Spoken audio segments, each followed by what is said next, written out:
Coming up next on Arizona Horizon, we'll hear about efforts to get students ready for college and career, and we'll learn about the latest information regarding business data breaches. Those stories next on Arizona Horizon. Arizona Horizon is made possible by contributions from the Friends of Eight, members of your Arizona PBS station. Thank you. Good evening and welcome to Arizona Horizon. I'm Ted Simons. The city of Glendale is now defending a casino it once opposed. This after State Department of Gaming Director Daniel Bergen told the Tohono O'odham Nation that the state would not give the okay for a casino being built next to Glendale.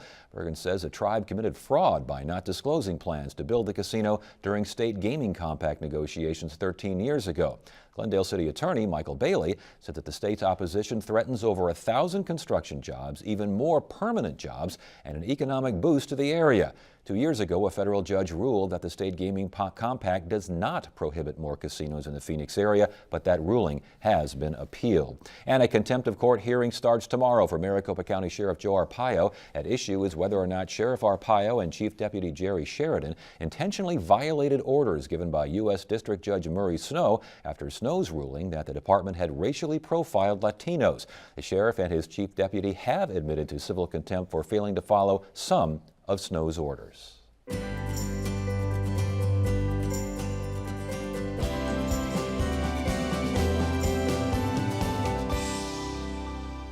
Tonight's edition of Arizona Education looks at college and career readiness. We begin with producer Christina Estes and photographer Scott Olson taking us to Mesa, where students are thinking about college long before they get to high school.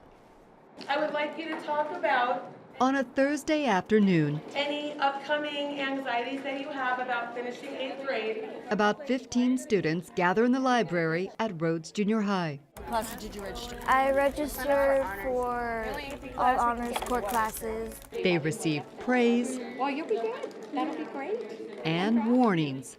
Or try to miss less school, because you seriously are going to get your dig a hole if you miss that much school in high school. The words of wisdom come from volunteer mentors with College Bound AZ. The group works with students who are underrepresented in higher education. We're taking these students who are all academically able to go to college, and we're showing them the skills that they need. We're doing community service with them. We're keeping track of what they're registering for in high school, so they are taking AP. And we're showing them you can go to college, and then when they're in high school, the program helps them get scholarships. Brianna Herrera is one of Deb Rodarte's mentees. I really want to go to college. And she's already picked a career, forensic anthropology. It's basically the study of dead, deceased people. And I think that's really interesting to, you help find out why that person died, or it's like working on a case. During College Bound's weekly meetings, Okay, any other concerns? Speakers share lessons that apply both in and outside the classroom, like how to manage time and mind your manners. We learn how to sit properly, and when someone else is speaking, we know not to interrupt them, and to say excuse me, and just to be respectful. They understand that it's a comforting place, it's a comfortable place to go. They can share things if they want to. They don't have to feel threatened. And we are helping them we all have a common goal of getting them to college, and we're invested in them. That investment comes with expectations. Students are required to perform community service and inspire others through their legacy project. It should be like a fast thing to read while you're walking. They'll paint their messages on the school wall. It was going to be, want to go to college, which path will you take? Remember, we added that. And then I kind of think we should change it to success, because the fact that it says dream job, it kind of puts that kind of words towards me where it's talking about when you're successful, all it is your job, but it's also whatever you else succeed at, like a family and stuff. In 2013, College Bound AZ celebrated its first college graduate. She was also the first in her family to earn a bachelor's degree. The group's co-founder says more than 90% of their students enter college right after high school. A lot of these kids never realized that they could go to college. these kids just have a whole new avenue that they can, follow now. College Bound serves students at 3 junior high schools and also offers a high school academy. Here now to talk more about college and career readiness is Elizabeth Paulus, founder of College Bound Arizona, and Dr. Sally Downey, superintendent of the East Valley Institute of Technology. Good to have you both here. Thanks for joining us. Good to be here, Ted. To College Bound Arizona, which we just saw, very interesting stuff. How did all this get started? Well, about 2009, there was a nexus of events in my life which really showed me what could be done in the community. One of them was that I was able to retire from my full-time job, so I had time available. The second thing was I began working with a student that I had met through an exchange program, and she was asking me for help to go to college, and I learned very quickly that the skills coming out of high school don't necessarily mean that the student knows what it takes to file the proper applications and get into college. And then the third thing that happened in 2009 was the movie The Blind Side, okay? I know it says, what's the connection there? Well, because here was an underrepresented student that was being assisted to college. And all of these things were playing on my mind, the fact that I had time, the fact that there were students, the fact that there was a vision about how to help people go to college. So I did some research and put it together and came up with a mentorship program that's been working very well. And we had an example of how College Bound Arizona works. What about EVIT? How does EVIT work? Well, EVIT works right along with Liz in creating a pathway for success for students. We feel at EVIT that every scholar needs a skill, and even though 2 out of 3 of our graduates, our completers, already go to college, we think with Liz's help and her organization, we can even make that a larger number. When we hear college and career readiness, what does that really mean? I think it's the same. I think that the careers nowadays have just as many demands as the demands are for a student to go to college. Now, what we can do at EVIT is we can equip that student with a marketable skill. So when they do enter college, they can work their way through. And besides that, they've found something they love, so they can work in an area that they love. So it's a win-win. Again, as far as looking for definitions here, being fully prepared for college and career. So there's a lot of, what Sally is saying is correct, there's a lot of crossover in what we empower students with that are both for college and for career. For example, community service is something that helps build a student's confidence, and they're going to need confidence to come from low-income background and do well in college. They're going to need to do that. Well, the same with a career is that helps them get outside of their box and explore other people that they're going to work with, other ideas that they're going to be exposed to, or they might even come up with a career. In fact, I had a young girl in 8th grade through her community service. We made homeless care kits, and their job was to, with their parents, to give those care kits out. And that so moved her about working with, seeing that individual in their condition, that she became interested in being a nurse. And now she'll tell you today she's going to be a nurse practitioner because of that exposure that she had through community service. So you can see there's just some crossover. Indeed, and it's kind of been a long debate here whether or not a well-rounded education is best or a more focused. Back during vocational schools, this was always a big deal. What's that dynamic like these days? Oh, it's changed. It used to be, I don't know how many people would say to me, Dr. Downey, I'm really glad there's an EVIT because every student's not going to college. Well, it's not like that anymore. The demands for a competent worker with more education it's never been as high as it is now. And some of the jobs that come out as a result of the career and technical education will allow a student to go on to college and not end up with a big debt at the end of that because they're working in an area, first of all, that they love. For example, if a student learns to be a dental assistant and then wants to be a dentist, what better seamless system to becoming a dentist than to working with a dentist? You know, that's how it works, and that's what they gain at EVIT. What happens, though, that someone wants to be a dentist and they work as a dental assistant and they don't want any part of this? They want to go off and become a race car driver or a mechanic, or anything. What happens? I mean, because that happens. Well, people sure change happens, their minds. and life happens. Well, that's another beauty of EVIT. A student can learn in high school if they want to pursue a certain area in college, and many times, well, it is free in high school. so they don't have to, have a big debt and find out that they do want to be a race car driver or do something completely different. Indeed. As far as prerequisite skills for college and career, how many of those overlap, or is there much of a difference? Well, first of all, either place you go, you're going to want to have time management skills, you're going to want to be responsible, you're going to want to have manners. Those are all things that are going to are your social and soft skills that you're going to need to survive in college or survive on a career as well. Academically, we want to see students, you heard the word AP mentioned in the video about advanced placement. What better way to prepare for college than to take a college class, which is what AP stands for. So if these are students who have made the commitment, I'm going to college, great. Do you know what an AP class is? Because in 8th grade, they don't know. So they can start right away in high school and get a feel for the strengths that they're going to need to build as they go forward. At what point, though, especially with junior high school kids and the younger kids, do you start stepping into territory that the parents, being able to say please and thank you is something I wouldn't expect to be taught in school. What's happening here? What's going on here? Well, I'm a strong believer in public schools are just symptoms of society. And public schools, all schools, have to do a lot more now than they ever used to do 20, 30 years ago.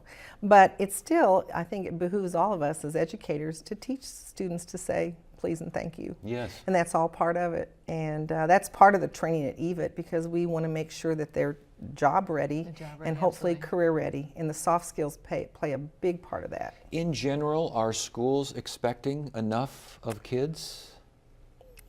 Are you asking me that question, Ted? Because I think the higher you raise the bar and the more you expect, the more you get from students. And in my career of many, many years, I just think it's very important to challenge them all along the way. Is that a nice way of saying no? Yes.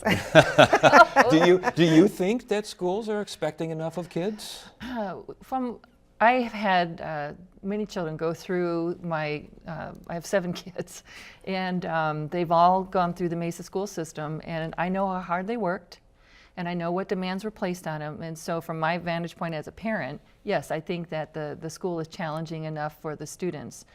What we're working with the students on is those kinds of things that they come from families that are low income.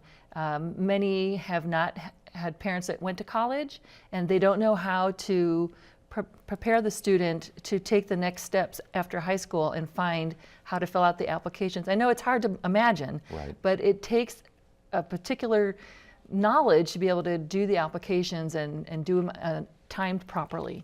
So they don't have parents that have done that. That's why we're there. As far as, again, your goal and what your mission statement and what you're trying to do, are you rewarding success or identifying lack of success? I think it's rewarding success because the students that participate in our program are making a commitment.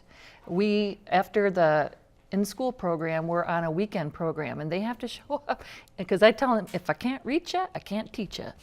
And so they have to show up on a Saturday. Well, who wants to do that? The kids that want to go to college. Yeah. So I think it's rewarding success. But there is identifying failure, identifying things that need improvement. That's a big factor as well, is it not? Always, and being able to try something different that maybe you've never tried before. What's the definition of insanity? If you keep doing what you've done and expect different outcomes, then that's no way to go. One of the things I wanted to mention is when I embarked on the program, I did some research, and I have many presentations that I make. Just the other day, there was Dan Dillon from ASU, he's from their marketing team, who said that those families that are in high-income homes, 90% of the kids are expected to go to college, will go to college. Those from low-income families, 8% go to college. So we have an achievement gap that has nothing to do with aptitude. It has to do with their socioeconomic status. And that brings me to my last question, kind of quickly here. The president, among others, saying that the U.S. was among the best educated in the world, once among the best educated in the world, and now we are being out-educated. First of all, are they right? And second, how do you fix it? Well, this is totally my opinion. I do not think we're being out-educated. I think there's more need to work with individual students and their individual learning styles and their needs. But I think, and sometimes that's very hard and it's very difficult because one size does not fit all, and we try to make it fit all. We have several students with unbelievable talents that maybe sometimes we don't give them an opportunity to explore and to show what they can do because we're too busy testing or making sure that everybody fits one mold. That was a long answer for my. That was to your short question. That was a good answer. And but quickly, are we being out educated? Because the prevailing opinion is yes. Not that I wouldn't want to disagree with the president, but I again go back to my experience as a parent. What I think is happening, I see a huge paradigm shift between the technology of high school and the technology of college and beyond. And that, I think, is what the fear is, that we're a computer-based society. Not all of our kids have computers, oh, by the way. So I think it's the technology divide that gives that appearance of a lack of education. All right. Great conversation. Good to have you both here. Thanks for joining us. We appreciate it. Yeah. Thank you.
Tonight's look at Arizona technology and innovation focuses on data breaches. For most companies, data breaches are not a matter of if, but when.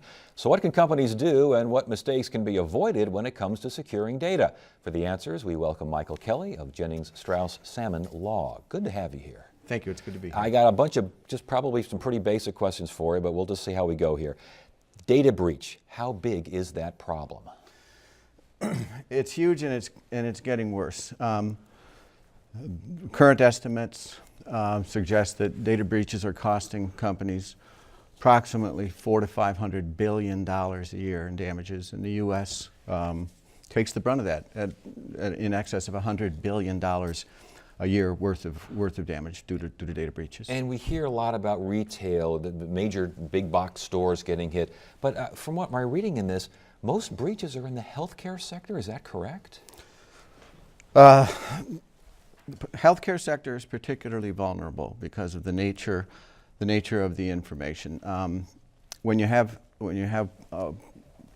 health information for individuals, you not only have information that can be held hostage or ransomed, but you also typically have their credit card and payment information, which can be sold on the black market. So who are we talking? Are we talking hackers? Are we talking third parties? Who's doing all this? Well, you have hackers, certainly. A lot of them are doing it for fun and to prove themselves, to prove that they've got street cred among hackers.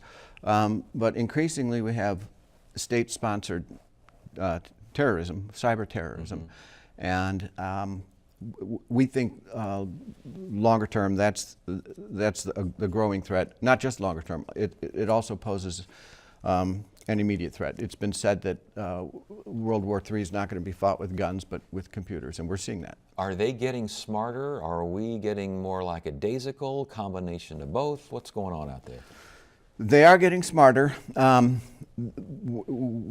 are a number of companies that are, and their boards, their leadership, that's getting with the program, but there's still a bit of a cultural malaise. There's still, among some companies, there's a bit of, let's not let it out that we're as vulnerable as we are, or people won't want to do business with us. And we really need to overcome that. We need to get companies vested in the cybersecurity threat so that at the board level, companies take this threat as seriously as they take quarterly sales data. Yeah. Okay, so what must businesses do to secure data? Well, there's a number of things that businesses can and in our view must do. I'd like to challenge the premise that you mentioned earlier, that it's not a question of if but when. Certainly for many companies it is a question of not if but when, but we'd like to try and help companies increase their awareness that it doesn't have to be them. While it can be stated as a question of when, yes, it's also been said that 80% of security breaches are avoidable. So there's some things that companies can do a lot better. Now one of the chief ones is it's a cultural shift, which is the days when companies, particularly public companies or companies that are in possession of confidential customer data, credit cards, health information, the days when boards can relegate that to IT are gone. Someone at the board level needs to be vested with the responsibility for immunizing the company against a serious cyber breach or data breach. That's part of that malaise you were talking about, isn't it? It's the malaise that we need to overcome. Technologically, one of the biggest things that will come with that shift is the notion that companies, they think that if they've got firewalls in place, then they're okay. Firewalls are good as far as they go, but no technology is fail-safe. Even the firewalls are themselves vulnerable. And one example that we like to use to make that point is that when you configure firewalls, you'll configure it with a set of rules. If those rules are inconsistent, let's say, for example, there's one rule that says we won't accept any traffic from China, just to take an example. And they code that rule in there. But then later they have a rule that says we're in the Defense Department supply chain, right, so we must accept traffic from any .gov top-level domain. Mm-hmm. Well, there are government installations, U.S. government installations, in China, or that will use a top-level domain from China. So even though one level of rule may prevent that traffic, a subsequent rule may allow it in. So these are great ideas. How do you get companies to do these? And do you use the carrot? Do you use the stick? I mean, if these people get fined enough or punished enough, is that what you got to do? Well, Lizard Squad is out there trying to humiliate them into getting the message. That's what we're seeing them do with Sony. And hackers like that are trying to get their attention by proving that their systems just aren't adequate. So yeah, it's a combination of the carrot and the stick. The carrot is you don't have to be one of those companies that gets breached, and the stick is if you are, it can be more than just damage to reputation. I mean, hackers have effectively learned how to infiltrate not only the company's software and hardware systems, but literally the firmware that runs on a printer. So if you're breached, you think if you replace all your servers that you're safe, and what we're hearing now is that you're not, because it can require a comprehensive reinstall of all your hardware and all your hardware systems. And I'm not saying that so that companies are deterred from looking at it. I'm saying if you understand the gravity of the threat that you face, maybe the board will be persuaded to take this more seriously. Okay, so we got to get the board involved. To get on the right side of the if and when equation, there has to be an understanding of what's going on out there. But for someone who's got a business right now, small, large, whatever the case may be, and they're going, what am I supposed to do? What are they supposed to do? One thing they can do is they can adopt a response plan prior to a breach, so that if their servers are taken down, or if for whatever reason, they need to hibernate some of their critical systems. If they have a response plan in place prior to the breach, they can immediately get their systems back on, either through a shadow server or a parallel server or the like. And they don't have to endure the business disruption that might otherwise occur if they don't have a response plan in place prior to the breach. All right. Very interesting stuff. Thank you so much for joining us. We appreciate it. My pleasure. And Tuesday on Arizona Horizon, an update on foreign affairs with former NATO Ambassador Kurt Volker. And we'll hear about an upcoming event designed to improve the delivery of democracy. It's at 5:30 and 10 on the next Arizona Horizon. That is it for now. I'm Ted Simons. Thank you so much for joining us. You have a great evening.